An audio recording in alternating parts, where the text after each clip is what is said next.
Welcome everybody to this session, Automating Disability Social Services.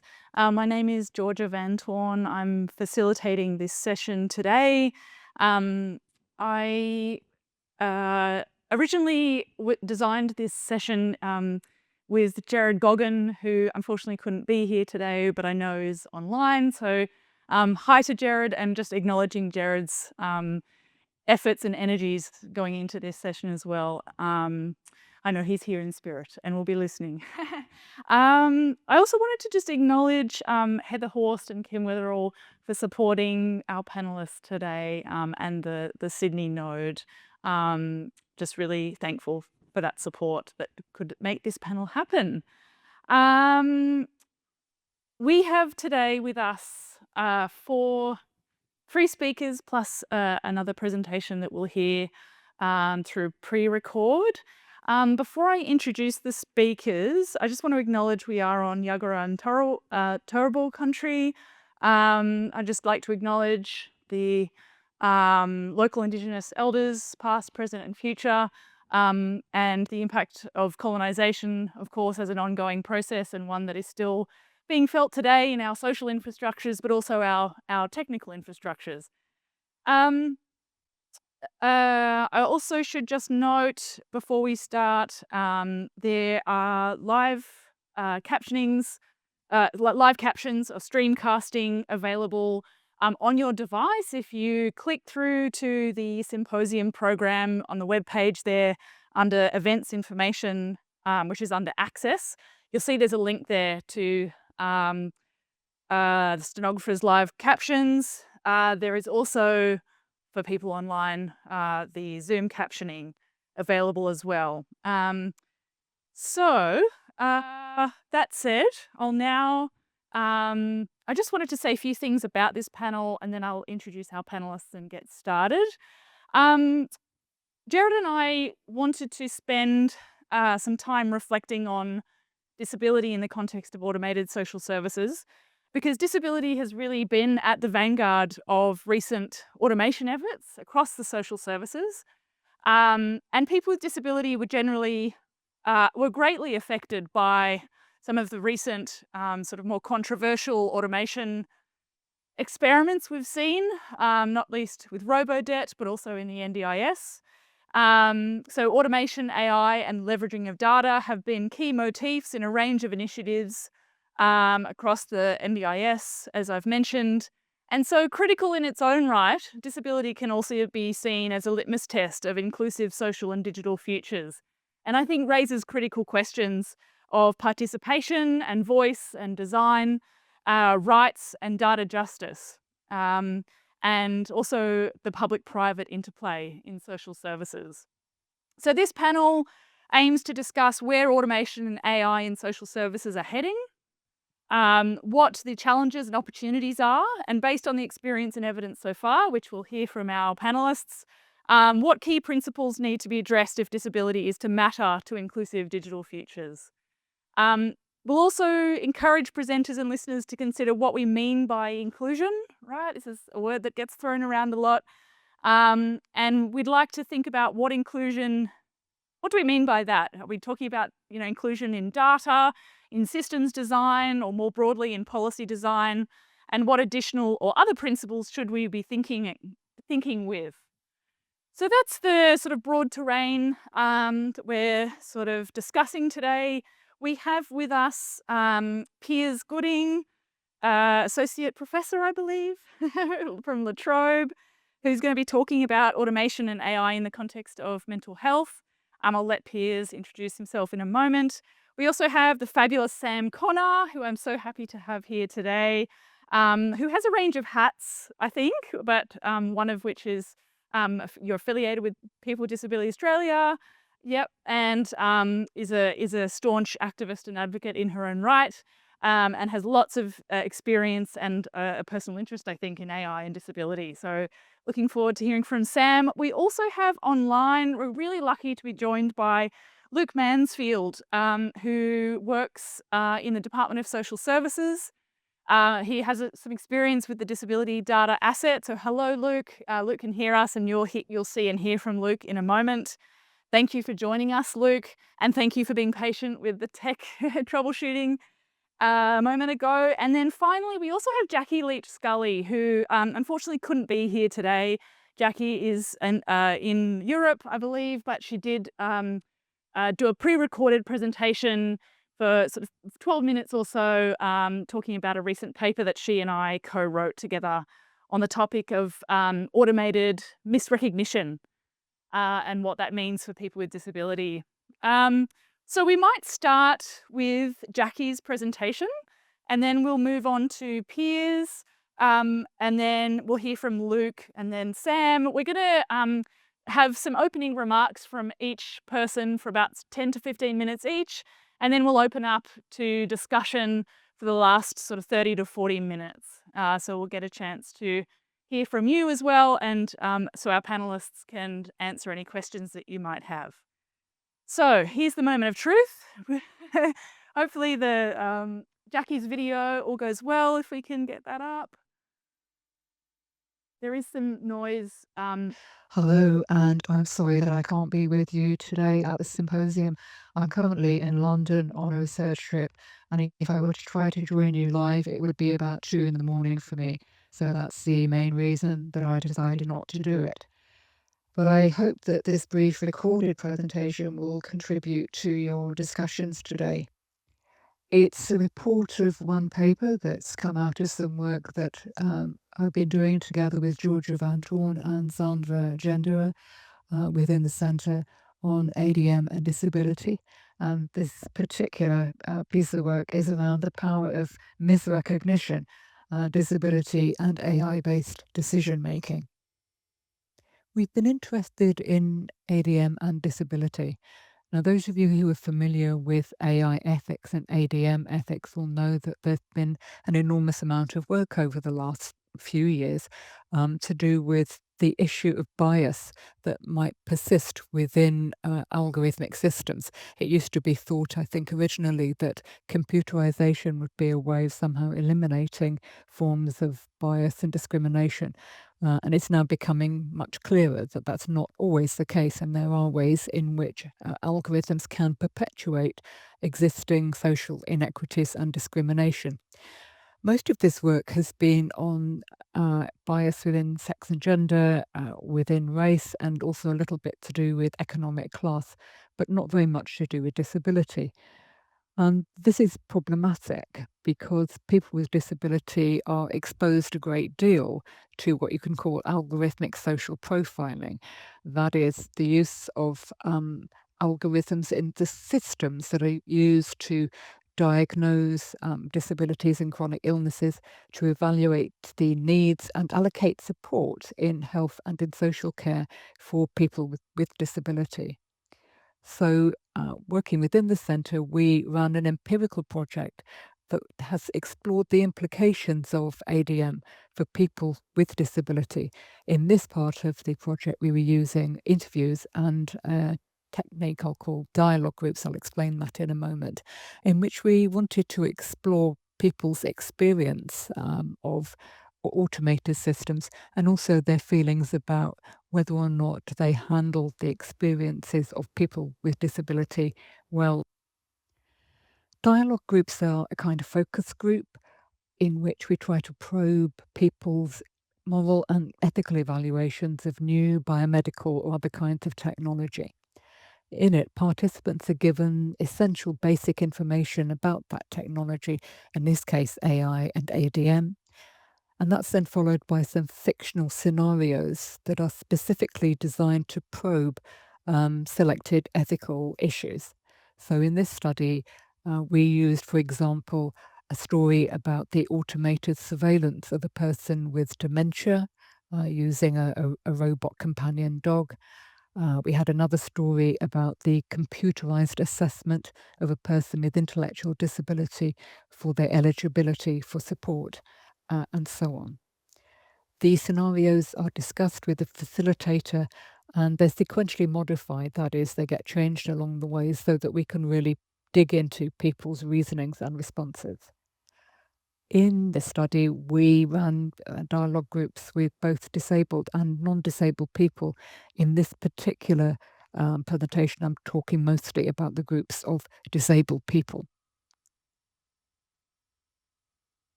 Those interviews and dialogue groups produced a lot of different data. There's just one point I want to talk about today, and it was a distinctive point that was almost always expressed at some point within the dialogue groups of disabled people, but comes up much less often in the literature on AI ethics. And that was about the importance of recognition and the ways in which algorithmic systems fail to recognize. The importance of that goes back to towards the end of the last century when theorists started talking about the need for recognition of individuals or cultural groups' identity claims as being important for a fair and just resource allocation, to be able to identify groups who are in need of repairing past and present harms, and so on. There was also an acknowledgement that the failure to do that, the withdrawal of social recognition, or just a failure to acknowledge a feature that was important to a particular cultural group, could cause harm, could cause political harm, and also individual psychological and perhaps moral harm as well. And this was referred to as misrecognition or failed recognition. Now, I'm guessing that most of our participants didn't have any particular knowledge of that theory. Um, But it was fascinating to see that the dialogue groups identified what we thought at least three forms of failed recognition or misrecognition that I'm going to talk about in a bit more detail. They're the failure to acknowledge diversity of disabled experience, the epistemic failure to recognize disabled people's knowledge, and the ontological failure in the encounter between disabled people and automated systems. First, the failure to recognize the diversity of disabled experience. AI, ADM, relies on datafication, and that's the ability to transform phenomena, human experience, into something that a computer can understand, that's computer legible. Our participants were very skeptical that the experience of disability could be captured, could be represented adequately, algorithmically.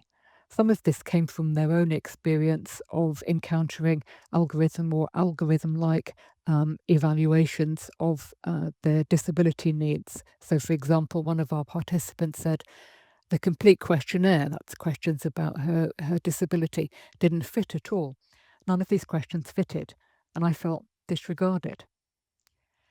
They felt that the kind of categories that are built into these systems miss the heterogeneity of impairment, but also they miss the way in which disability is relational and it's dynamic and it's embedded in social organization and everyday context and so on. It's not just a static and fixed diagnostic category. And because of this, they felt that the algorithmic management of disability would end up leading to the erasure of their personal experience. You tell the algorithms how you feel, they just receive input, they don't see or feel the disability. The second point was about failing to recognize disabled people's knowledge. Any of these social care or healthcare assessments are fundamentally epistemic practices that produce knowledge and produce agreed knowledge about disability.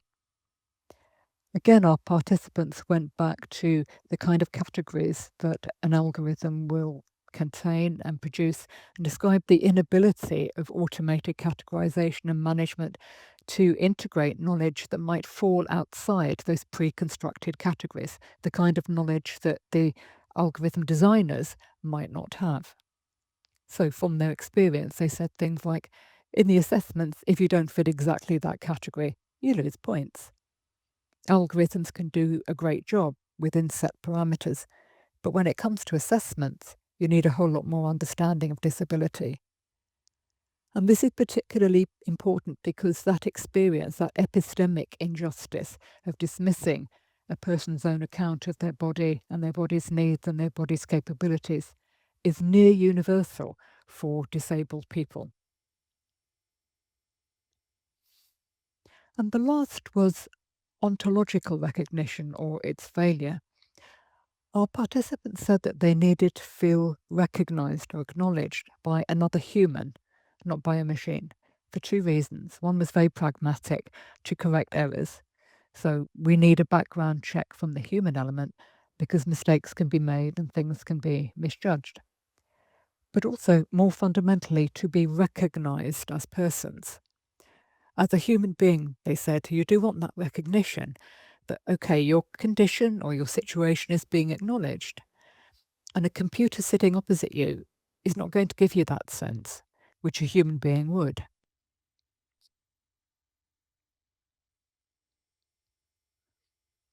Very often in AI ethics and ADM ethics, when some kind of ethical issue arises, it's to do with how much computer and how much human to have in the system. And that's where the idea of the human in the loop comes from, the idea that it's essential to have some kind of human involvement in computerized handling of data. The human here is acting as a kind of epistemic, as we saw, epistemic corrective, as we saw from the last slide, but also perhaps a moral corrective as well, being able to rebalance things when things are going morally wrong, perhaps. Now, many of our participants were in favour of having a human in the loop. They said things like, we need the human because there are aspects of disability that a computer can't pick up on. You'd feel more comfortable talking to a human than to a computer. But other participants had a more mixed response. And this was usually due to previous experience of discrimination at the hands of systems of evaluation and assessment that were human based, where they had encountered discrimination, hostility perhaps from some human assessors who are described here as being very detached when they're actually asking you the questions. They've just got to go along with the system. And, well, they're like robots essentially at the end of the day. So an actual robot shouldn't be much different. I think this means we need to be a little bit cautious before just concluding that having the human involvement in some kind of ADM system is going to be enough to avoid algorithmic bias, but also in particular in the case of disability, it's going to be enough to avoid that misrecognition that comes from ableist stereotyping and discrimination. Being able to avoid that kind of misrecognition is going to require other kinds of safeguards than simply ensuring that somewhere along the line a human being is present. Now, having raised the problem, how can it be solved and how can automated misrecognition be avoided if it can be? A first step, which I think we've already undertaken, is to recognise that social understandings and misunderstandings of disability, so that includes assumptions and prejudices and stereotypes and bias, get imported into the algorithms of AI systems and into the ways that those systems are managed and used in the end, because algorithms are designed and used by human beings who have all those assumptions and prejudices and so on. In order to understand fully the potential consequences of algorithmic bias for people with disability, well, in all cases, actually requires a lot of detailed empirical knowledge.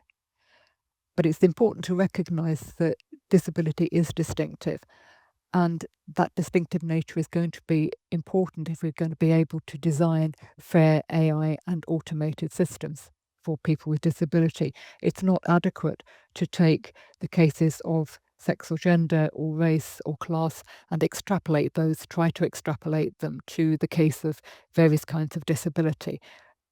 Disability is different and needs its own study. We will have to resist, I think, the pressure to conform our understanding of disability and disability experiences to things that machines can cope with and that computers can cope with. And fundamentally, it will be essential to include those most affected in designing the appropriate combinations of algorithmic automation and human input in each case. If you're interested to know more about the work we've been doing, there are 3 papers there recently published. Much of this presentation it derives from the first one there. And here's a final image from a film, I Am Not a Number, made by Georgia Van Torn and filmmaker Jenny Lee, which ends with the question, which I think this presentation has really been posing: where is the tech we really need? So thank you for your attention, and I hope that the rest of the panel and the rest of your discussion and of the symposium is interesting and fruitful. We'll now hear from Piers Gooding. Thanks, Piers. Can I have a clicker of some sort? Sorry. That's all right. What do I press? The green. Okay, Yeah. great. Thanks very much, everybody. Most of my work was undertaken on the lands of the Wurundjeri people of the Kulin Nation down in what's now Bandura in the La Trobe Law School campus. And I'm going to speak about market forces in automated mental health services. So I'm looking at the disability context from a slightly different angle, emphasizing the significant role of the sort of economic conditions and the role of the market, which I do think remains under-examined, at least in the disability context. And I'll focus on mental health care in particular because there's a substantial private sector push to digitize various parts of the mental health service sector. And hopefully you'll find points relevant to broader disability services and forms of care and efforts to automate it.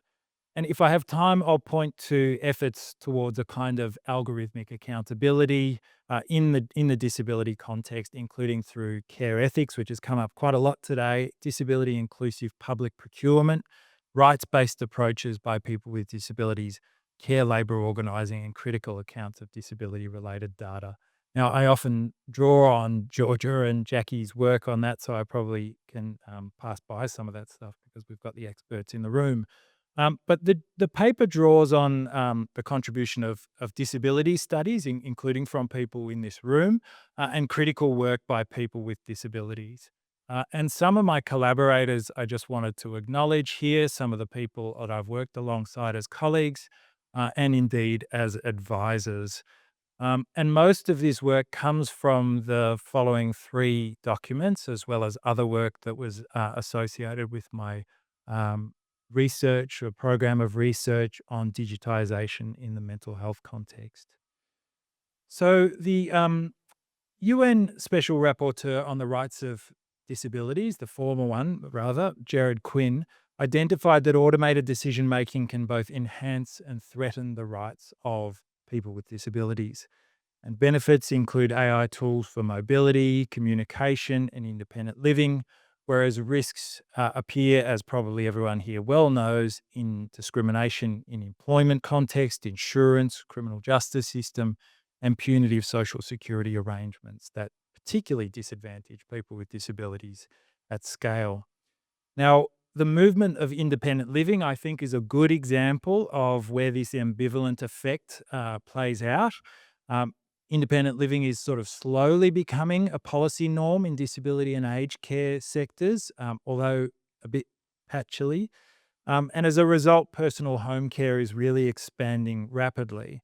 Um, and personal home and healthcare is and will continue to be mediated by automated decision systems.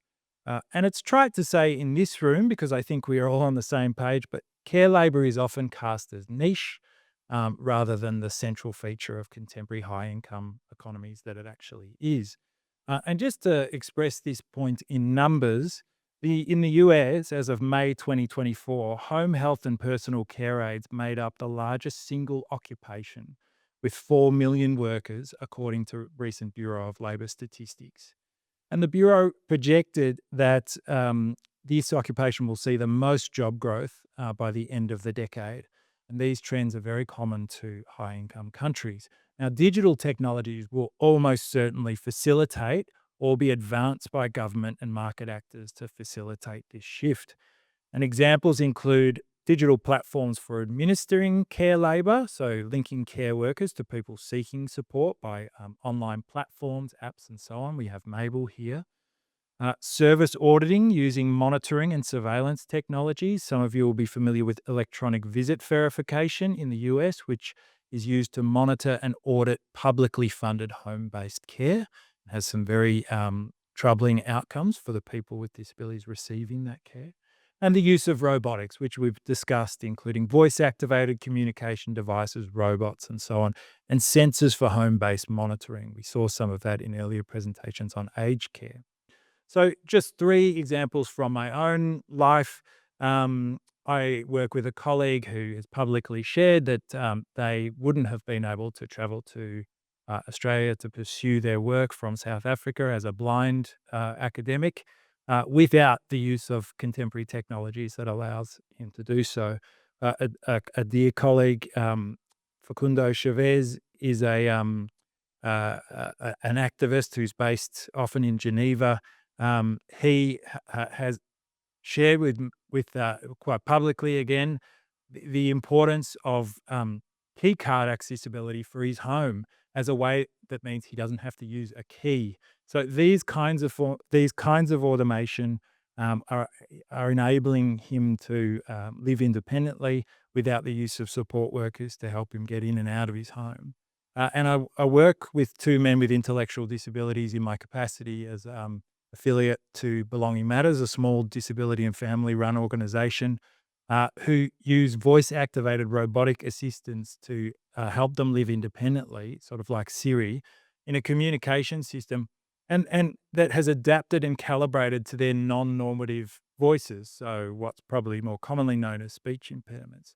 So these technologies have also really facilitated collective organising in the broader disability movement. So returning to this economic picture from these sort of individual experiences, digital technologies are especially likely to be advanced with major shortages of care labour. And another stat, according to the OECD, the number of long-term care workers will need to increase by 30 to 60% by 2040, up 13.5 million workers across the OECD. And that would be to maintain the current ratio of carers to older people. So there's a push in high-resource countries, as again, probably we all well know, to automate care services wherever possible. And it's created a confluence of interest between government, market operators, and I think citizens who want to live in their own home or improve care in the setting of the clinic. And in this process, this connection between traditional sites we think of as home and clinic, I think are really starting to blur. So, with that broad picture in mind, it's really clear that market forces will play a massive role in efforts to expand automation of care and support. And as I've argued, market interests are subject to less scholarly attention, certainly in the disability context, compared to policy or clinical and design research. But the private sector is a major, if not the most powerful, I would make that claim in the mental health context, driver in experimentation. And I want to focus on the mental health sector because it offers this exaggerated version of the market push. And here are some of the functions that automation can play in the disability context. Telehealth, information sharing, professional decision support, digital therapies like apps that have been prescribed, or chatbots that are designed to simulate a therapeutic encounter, and forms of personalized medicine that use big data concerning an individual's genes, environment, and behaviors to guide treatment strategies, and patient or population monitoring and surveillance, encompassing tracking individual health or crisis information over time. And examples there include pills with sensors on them that communicate via devices, or the use of GPS surveillance for forensic psychiatric patients. So here are a few figures to really convey some of the private sector interests pushing these technologies. According to a report by the World Economic Forum, the global digital health market has been valued at $118 billion worldwide, with mental health being one of the fastest growing sectors.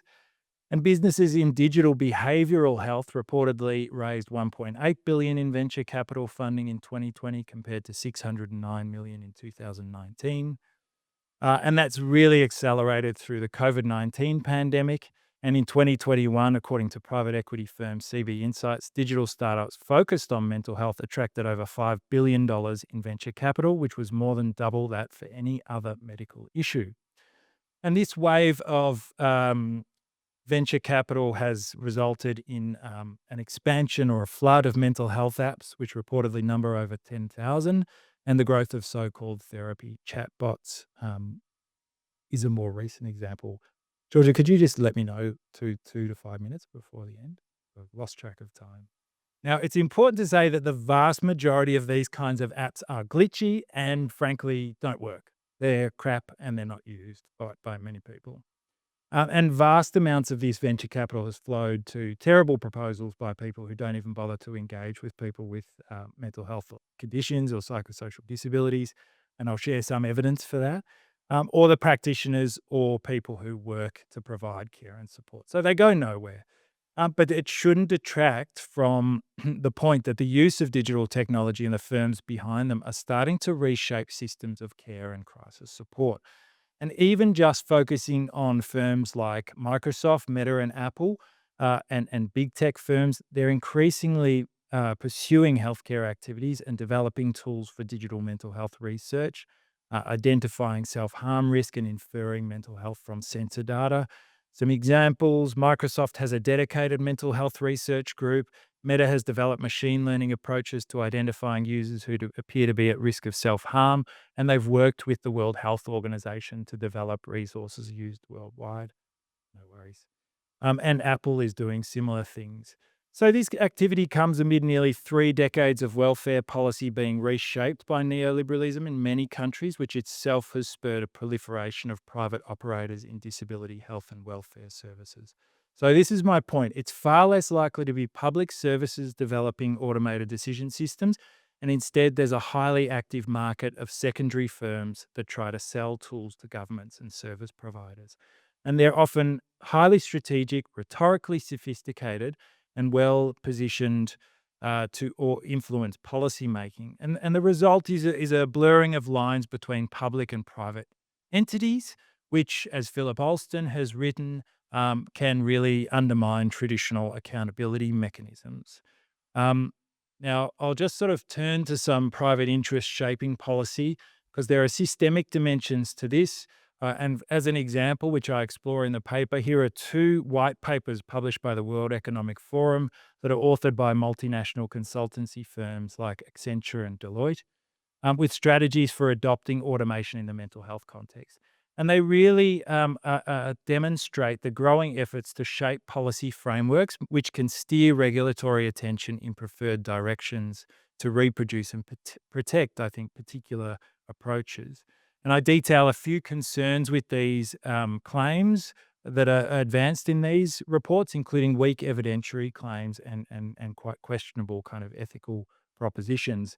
And it really veers towards salesmanship and techno solutionism, where complex social problems are reframed as having a definite computable solution. And here's a really good example, or an extreme example even, from the disability context, which is Elon Musk's claim about solving autism and schizophrenia with AI brain chips. But it really has world changing consequences. And here's just an example of a Australian platform that was spun out of Sydney University, which received a $33 million grant between 2017 and 2019 through a closed and non-competitive research program. And PwC was the major shareholder, with the lead university researchers as minor shareholders. And PwC was later contracted by the Department of Health and Aged Care to develop a digital mental health framework for Australia and a digital mental health strategy. And media coverage at the time indicated that the platform either featured formally in the narrative or was aligned tightly to how PwC was recommending each government body view and roll out digital mental health strategies. Now, that's a very strongly worded piece of coverage there. And I want to stress that there's no indication that these conflicts of interest weren't declared. I'll skip on, but there's another example from the US where $160 million of capital was invested, a lot of public funding, and a company that was started by the former president of the National Institute of Health, Tom Insel, who previously worked for Google. only for that particular app to go bankrupt, or the company to go bankrupt because it just simply didn't do what they had set out that it would do. So turning finally to what I think would be required for public oversight, which I canvass in the paper and go into in a bit more detail, ethics of care, which have been discussed today. What role for the Convention on the Rights of Persons with Disabilities is a question I ask. People have been proposing that transparent government procurement of AI systems through disability inclusive public procurement would be an important safeguard, and leadership and involvement of people with disabilities themselves. Here's some empirical work we looked at where applied research on automated mental health system didn't involve people with lived experience, except in 3% of the cases. And finally, this kind of broad information economy critique and algorithmic accountability. So that brings me to the end of my presentation, where I just wanted to canvass that material. There are references in my slide deck, which I'm happy to share with anyone here, and hopefully I can put online. So thank you so much, Georgia, for having me, and thanks, Jared, too. Thanks, everyone. Peers. So Sam, is it okay if I throw to you? And I'll try and do some troubleshooting in the meantime. Thanks, Sam. Sure. Yes.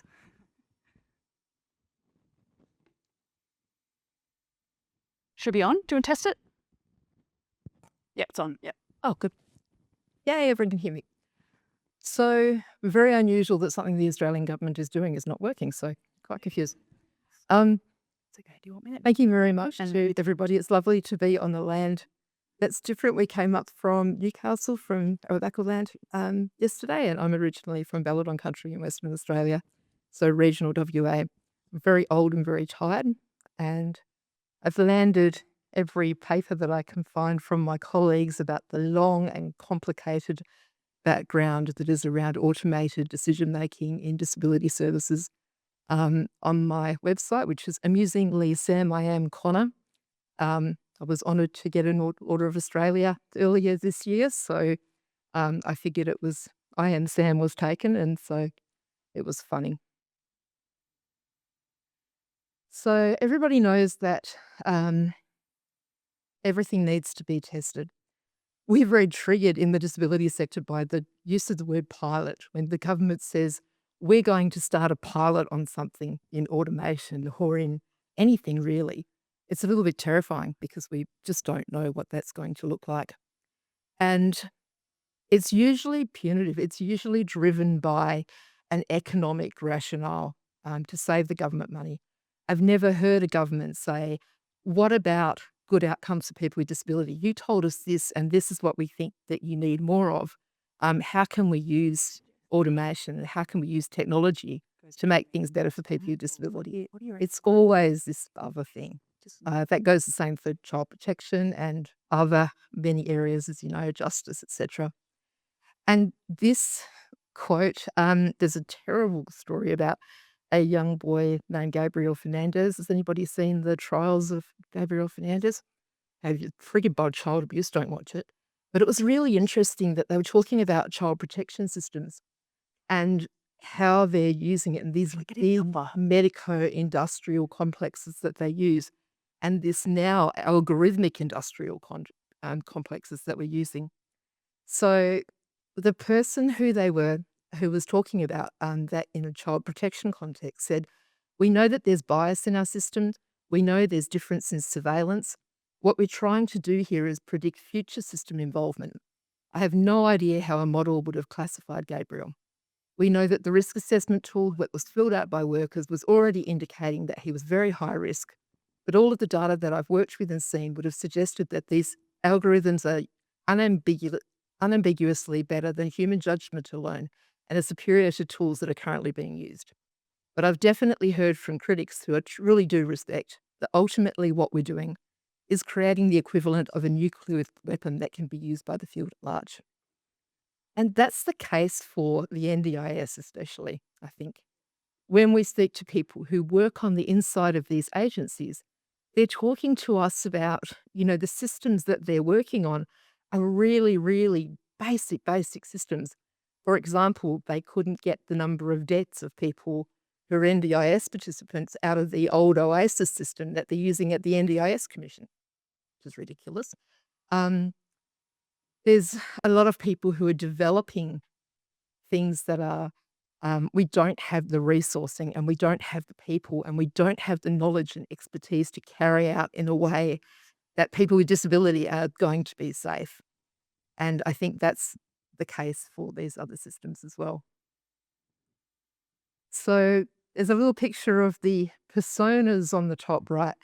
I've talked about this at length on the website. There's a big discussion about a thing called independent assessments you might have heard about. The entire sector went ballistic in 2021 when they said that they were going to automate decision making in the NDIS. What they did was built 400 personas to cover then 530,000 people.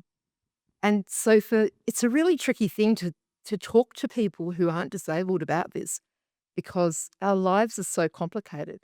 If you think about the lives of everybody in this room and how different they are, I have 6 children and 4 grandbabies. I used to live in the country. I was a scout leader for 25 years. There's a whole bunch of, and they have a really busy activism life. And that's changed over time as well. There's people who have disability in their family or co-occurring disabilities. There's no way you can build that into 400 personas and spit it out to say that, a 16-year-old boy with autism is going to be the same as any other person. The way that they did that with these independent assessments was that they ran 2 trials. The trials were focused predominantly on a very small number of people who were the people that they wanted to kick off the NDIS. The reason being is that we had supposedly too many of those people on the NDIS who they thought could be okay with a little bit of help rather than a lot. And they were predominantly people with psychosocial disability, permanent mental health conditions, or people who were autistic, and especially children. And so they surveyed this small number of people, but they really didn't look at the whole of those people's lives. It's a really difficult thing to build a system that's going to be predicated on a good life rather than on risk. And the way that if you're the person who builds a system and you're a government who wants to save money on that system, you're not going to be thinking about good lives. So just as an example, we came across a diary that was given to us with permission of a bad ex-boyfriend. And one of the things that people are using AI for at the moment, we talked briefly about surveillance and especially about home visits, which is a terrifying thing in the US right now. But the way that we are surveilled as people with disability, I don't think people without disability know this. If you're in a group home or a SIL setting where people are making sure that they take notes on you, they say that, we'll give you a behaviour support plan, for example. But if you think about your lives and if you think about, as everybody in this room and online who every moment of your life where you may have behaved badly, you've behaved in a way that you really wouldn't want your friends to see. And then just imagine that the government has a note on that and they've written it out in detail, what you did, what you should have done, and now what the remedy is going to be and that note is forever on your file. And that's what our lives look like.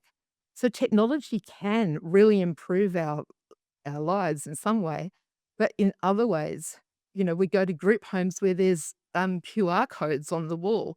And every time you have a challenging behavior, they call it, somebody goes over and scans it and it gets automatically sent to your behavior support practitioner who will then add it to your plan, which is your behavior management plan, which can run into the hundreds of pages.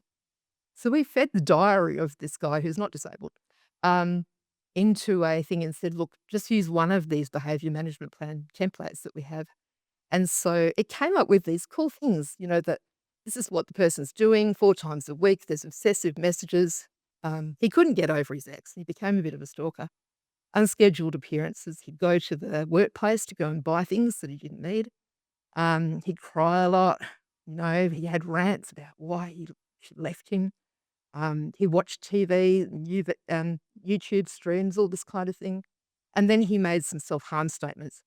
So if you translate what that looks like, that constant surveillance that we're using technology for, we also use surveillance and monitoring regimes to actually make sure that we've got restricted practices on people, and they might be GPS anklets in Justice and SRS and other places, things like keyloggers or screen captures, but most often they're not written down in behaviour management plans.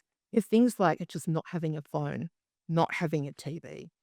But there are ways that there are things that are being used to monitor people and make sure that they don't have access to things that other people do. So I'm going to cut it short just for Luke, so we can make sure that we've got tech. But I just wanted to say that the points that Piers raised and are like 1,000%, important. But there's also the issue of legislation, that we don't have legislation in this country that guards the rights of people with disability in terms of our privacy, dignity, and being able to have a good life without having our funds cut. Thank you, Sam. All right, we might try one more time to throw to Luke. Luke, are you able to hear us? I can hear you. Fantastic. We can hear you as well. I'm really sorry for. That's okay. No, for sorry. Let's try it again. Wait till your image comes up. It sounds like we can hear you really clearly though now. So it's my image stopped. But anyway, let's proceed anyway. Conscious of everyone's time. So thanks, Georgia. Great to be part of this big podium. Acknowledge the disability leaders and experts who've spoken already as part of the panel and those in the audience. I'm not joining this event as an expert on AI, and acknowledge many at the event today to bring that important expertise. I'm joining as a public service leader in disability policy and also as a primary carer, and bringing both of those perspectives to my work and those proud to look alongside many people with disability within my department, across the community and other allies to drive systemic change and support the rights and inclusion of people with disability. Whenever issues around artificial intelligence and automation are raised, it can understandably generate really strong reactions, positive and negative. And there's recognition that community trust in AI in Australia is quite low. From the Australian government perspective, the government wants to position the Australian Public Service as an exemplar and safe use of AI and client expectation. And I think there's good recognition about the potential for artificial intelligence to improve social and economic well-being, but also recognition that effective regulation, uplift of government skills and capabilities, promotion of best practice, and importantly, education on how to use AI responsibly are essential to securing the benefits for the Australian community while also protecting Australian property. I know many will be aware that the Australian government is progressing active work across all of these different domains with industry, academia, and the community. This includes things like voluntary AI safety standards, the AI ethics principles, proposed establishment of mandatory guardrails for AI in settings, developing a national AI capability plan, a policy for the responsible use of AI in governments, and an index on responsible AI adoption security systems. Like other speakers, I've seen many examples where AI is being adopted by people with disability to support their autonomy, independence, dignity, and inclusion. This includes things like smart home devices that allow people to use voice command, like air conditioning, doors, windows, blinds, cleaning, AI tools to support workplace adjustments for people that need to, so that they can perform at their best in the workplace. AI apps that open up the visual world for people who are blind or have low vision through audio narration, and that convert speech to text in real time if people are deaf or hard. There's robotics with facial recognition that can lift heavy equipment or bags, following it behind a person with disability technology that supports augmentative or alternative communication, and of course also the potential for autonomous vehicles equipped with AI that can support safety and travel. But at the same time, we know that AI has the potential to exclude the experiences of people with disability and the diversity of experience of people with disability, and that definitely has the capacity to perpetrate or perpetuate rather data biases, as other panel members have mentioned, cause discriminatory decisions or outcomes, infringe rights, create new barriers to access or participation, or cause other serious harms. And that really underscores the importance of Australia's AI ethics principles around respect for human rights, diversity, and the autonomy of individuals, and around fairness by making AI systems inclusive and accessible, and stipulating that they should not involve or result in unfair discrimination against individuals, communities, or groups. The diversity of people with disability can and should be involved in AI development from concept through implementation at every layer and stage. And events like this one are really important to public discussion and debate about how Australia can embrace the benefits of AI and strengthen public trust, including among people with disability, and to ensure that AI is able to be safely adopted and benefit people with disability. I want to narrow in now on the work that we're doing alongside people with disability and data experts to establish and embed a disability inclusive national disability data asset, or NDIS.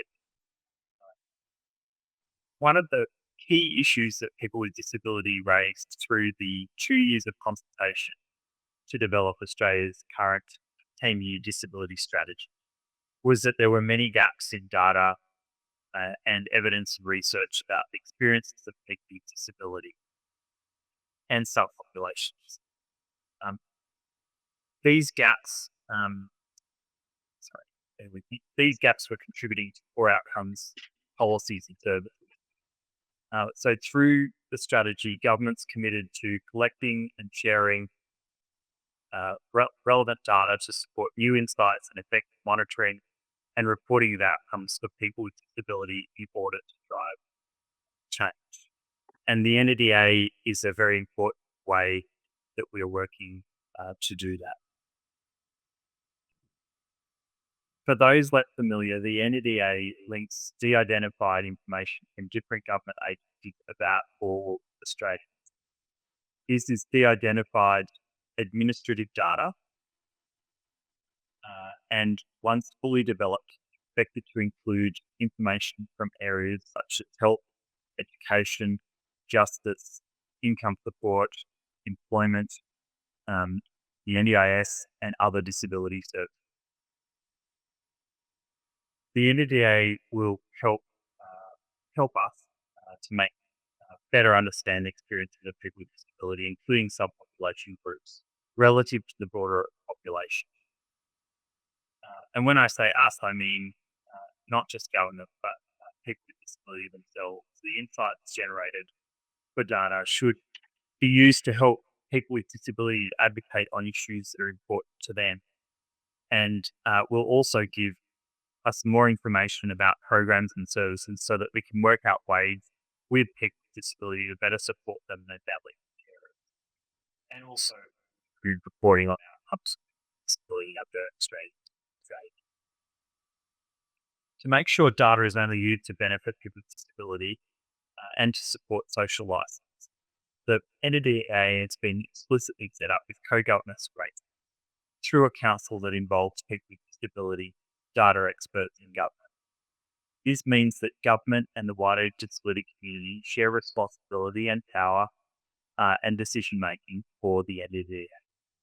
And it's a key safeguard that helps ensure people with disability remain involved and can influence the project, as well as preventing risk of harm to people with disability.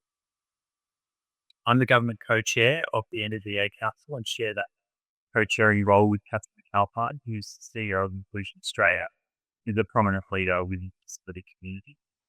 The council also includes respective disability leaders, data experts, and including the Disability Discrimination Commissioner, Robodebt, as well as officials from Commonwealth, state and territory government.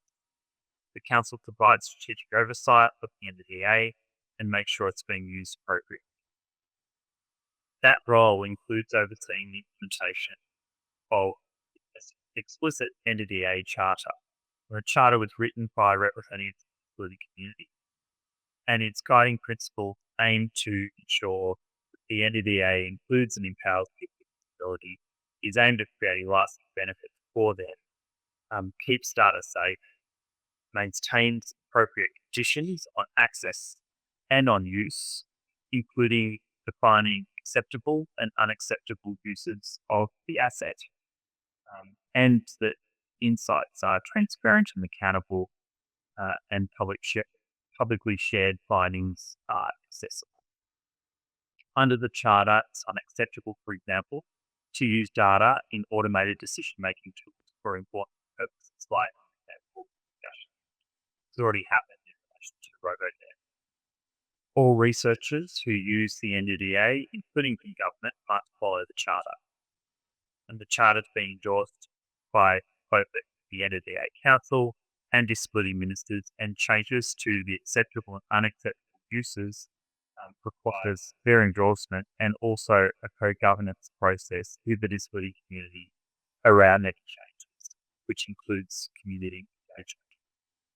Hi, Luke. Sorry, can you hear me? Yes. I'm just giving you a 2-minute wrap up. Sure, almost finished, no problem. So the council's supported by advisory panel in key areas, and one of those, the RAFIC's formed ethical oversight, and that panel reviews all research project applications from a disability perspective. Panel will only recommend projects be approved that are not likely to cause harm to people with disability. It's also responsible for developing a framework to guide assessment of project proposals, and is also working on building the disability inclusive research capability using linked administrative data asset through guidance and advice. Finally, ongoing community involvement is essential for better outcomes and community trust and social license for this project. All elements were developed by and with people with disability and the disability community. And as stewards of the NDIS, the department along with community members have and will continue to work with the representative organisations and others in the community to inform how we best involve the full diversity of the disability community, including use and continued improvement to disability flags, so important in administrative data sets to make sure that they're informative, that they are accurate, and that they don't have unintended consequences for those that are identified or unidentified, and of course ensuring that insights are accessible. I think the active involvement of people with disability from initial concept through to implementation of this project and associated transparency and governance arrangements is a good example of how governments and the community, but equally business and the community, could work collaboratively together to generate benefits and manage this in a targeted, proportionate way around using data and technology. I'll leave it there and head back to you, Georgia. Thanks for the opportunity to participate in